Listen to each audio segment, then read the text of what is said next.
Hi guys, welcome back to my channel. As you can see, I'm in my car, just making do with where I can film today. We have some things going on in the house and it's just too loud, and I thought it would be easier to just do this. I was gonna do it outside, then I remembered that I don't have any patio furniture out yet.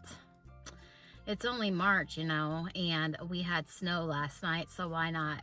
So, anyways, today's video is going to be about collaboration and how I collaborate. So stay tuned.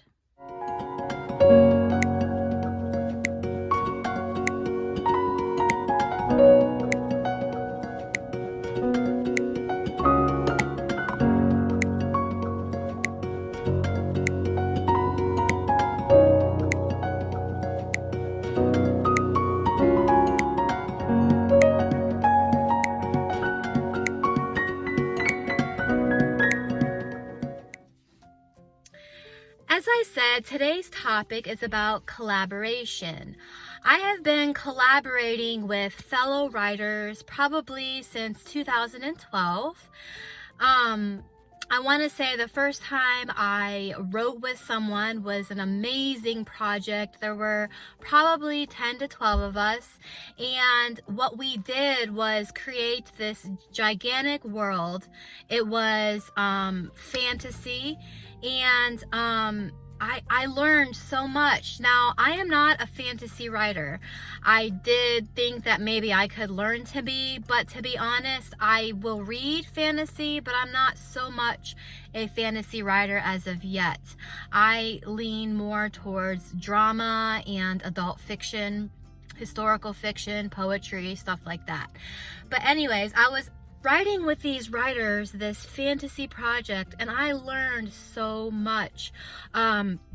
One of these writers actually is in Hollywood now, and he has started to act on small things. I mean, he was a phenomenal writer. There's other ones who do cosplay. They do what's called RP, or role play. There's just so much that you can learn from these different people in collaboration. Currently, I am collaborating with someone, and we are on book 3 of this series. It starts off, it's called the Sweet Love of War series, and it is starting back in 1969, and currently we're on book 3 and we're almost done with that, and that is going to end at 1985. The one thing I do love about this project that I am currently doing is that it is historical. Like I said, I love to write historical fiction, but when writing historical fiction, you have to do a lot of research. Not that as a writer you don't do research anyways, but with historical fiction, even though it's fiction, you still want to get the gist of everything correct. Whether, you know, they didn't have cell phones back then, and if they did, it was usually rich people. I don't know, like we've had to look up microwaves, we've had to look up Walkmans, and the way they listened to music, and the clothes they wore, and just different luxuries that you and I have today. Writing back in that era, we have to remind ourselves this wasn't around. So the one thing that I really enjoy about this current collaboration is the research of it all, and just learning more and more how far we have come in our society. But like I said, this is about collaboration. Should you collaborate? I would say that if you have never collaborated with someone before, that you should at least try once, because we as writers tend to be loners. And I will say the benefit of collaboration has been that I have grown as a writer. I started off just writing poetry, and I did write stories, but learning how to write dialogue was always my biggest weakness, and I thought I couldn't do it. But the truth of the matter is, The more you do something, the better that you get at it, you know? And if you're reading, then you can always learn how. And if you're studying, I don't know, I'm just constantly learning. But collaboration has taught me that also there are some people that you can work with, and then there are some that you cannot. If you do end up collaborating with someone and you find that you're not meshing very well, it's okay. Not everyone can work together. Some of us are so set in our ways, we won't budge. And that is one thing that I have learned about myself. Just how set I was on writing a certain way, or just how set I was at doing something a certain way. And I have learned from my recent collaboration that writing with this person has taught me that I can step out of the box. And I have learned so much from this person. I want to say that the number one thing that I have learned writing with her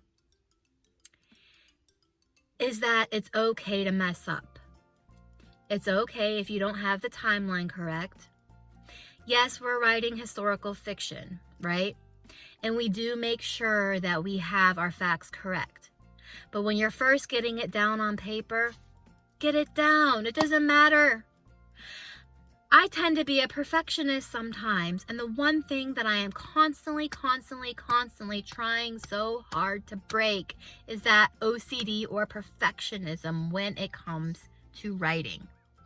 Because let's face it, that first draft is going to be garbage, okay? You're not going to have good grammar. You're going to have misspelled words. You might, even though you looked something up, you might have gotten it wrong. That's what editing is for. We pull out each other's strengths. She is really good with being detail oriented, where I am just really good at adding in more adjectives or beefing up a scene. We just have our own strengths. And there is one thing that is just so good in collaborating with someone, especially when you mesh together and you are able to write effortlessly. I can't even pronounce it. Good night. I just want to end this video by saying that I know that there are a bunch of people who are panic driven right now. And although this has nothing to do with writing or being creative, it has everything to do with being a human being.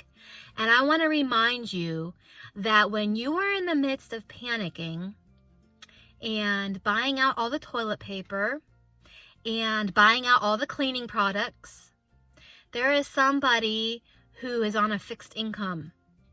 There is somebody who can't get out all the time. They might go out once a month. There is somebody who is less fortunate than you. Think about that the next time you decide to whatever, I don't even know if that's a word. The next time you decide to foolishly and selfishly stock up with so much toilet paper and water that you're not going to run out for the next 5 years. We are in the midst of a crisis in our nation, and although my channel is not political, I do want to promote kindness. I do want to promote love and peace. And the one way to keep peace through all of this is to think of others. Do what you're told when it comes to your job. Do what you're told when it comes to whatever your governor says to do. But through all of this, let's remember to be kind to each other. There's nothing wrong with that.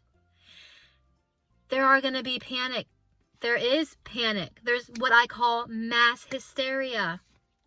And this is giving me so much information as a writer. Like, I've always wanted to write a thriller or something like this at the end, doomsday.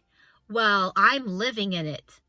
My 13-year-old son said to me the other day, "Mom, it feels like I'm living in the midst of World War Z or World War III, where things are being rationed out." I don't know about you, but it just gives me so much information that my mind is spinning and I want to write a story about this. But alas, that is not on the agenda. I could put it down in my book for another day and decide to continue to collaborate with my fellow collaborator and learn all that I can. But in everything, I tell you to keep on writing. But today, I want to tell you, just be kind.